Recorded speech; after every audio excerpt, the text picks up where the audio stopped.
Hello and welcome to the first introductory training for the new public GIS viewer provided by City of Wichita IT Department. The new viewer has quite a different look and feel than the previous viewer that we had provided.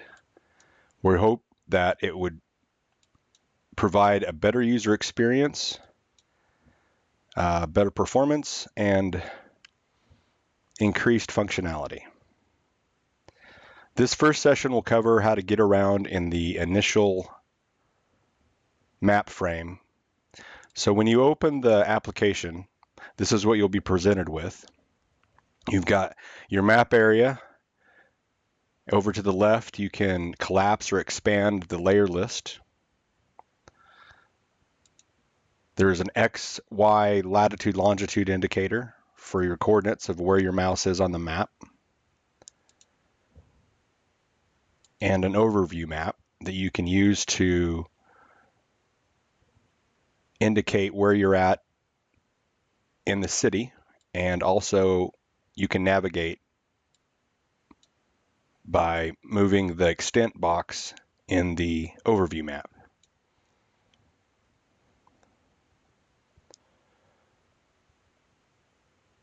So all of the layers that were in the previous application are included in this one, as well as some additional ones that we've added. But for this session, we'll go through the navigation tools on the Getting Around tab. Should be pretty straightforward and obvious, but you've got your pan tool that you can pan around your map in. Zoom in, left click, hold and drag, and it'll create an extent box for indicate where you're going to zoom into. You can zoom out with the same process. You can zoom to the initial extent of the application. You can zoom to the full extent of the application. You can zoom to the previous extent or jump forward to the next extent. You can control the scale through this drop-down box here. We've added several bookmarks for frequently visited areas in Wichita. For example, Old Town, it'll take you right there, or the airport. And you can also add custom bookmarks that will get saved as a cookie on your PC. You just enter your name and click OK once you're zoomed to the area that you want to save. You can enter specific latitude and longitude or state plane coordinates and go to that if you have that information available. You can click on the map and plot the coordinates, and you can change the coordinate system.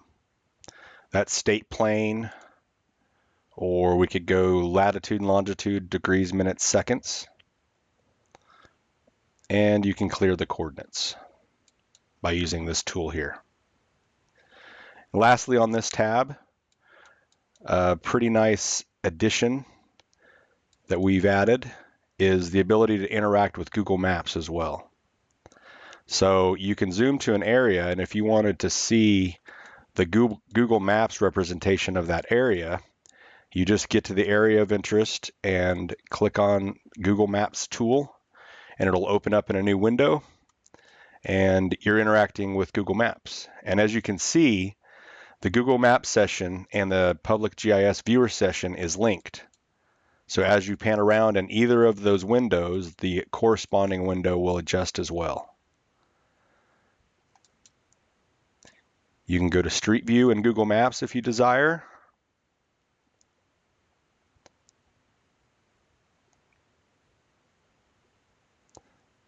Looks like Google Maps is a little slow today. So you can go to Street View, and inside the GIS viewer, it'll show you the view shed of where you're looking. You can see as I turn around on West Street, my view shed changes to indicate which way I'm looking. We can close the Street View by that X in the upper right-hand corner, and we're back in regular Google Maps. So kind of a nice little addition to the application. So aside from those tools and being able to interact with the layer list here, you can expand the layer list and turn on different data sets that you're interested in viewing. You can adjust the transparency.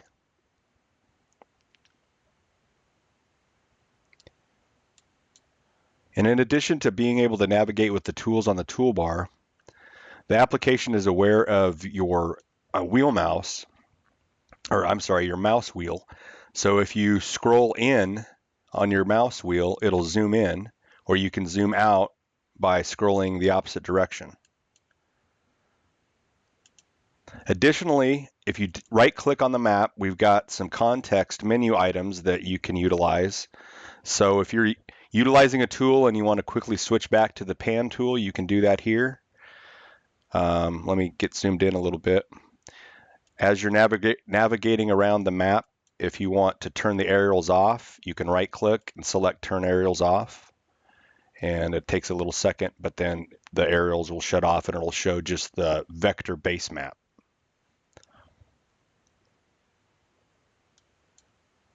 So I'm panning by just left-clicking and holding, and I'm zooming in and out by my scroll wheel. Additionally, in the context menu, we've got centering the map where I clicked. I can identify, let me get on a parcel here. I can identify what's here from the context menu. As you can see, it shows the parcel there. I can click on it to zoom to it and get additional details about that parcel.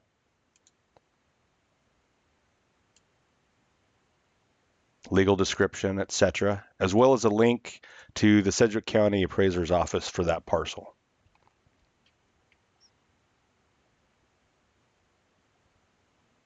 Information about the Appraiser's Office data.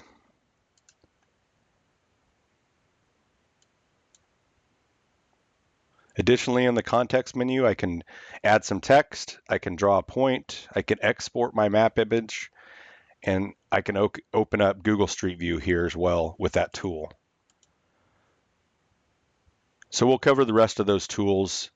It's just another way to access the same tools that are in the toolbar by the right-click menu. That concludes the first session of the introductory training for the new GIS viewer.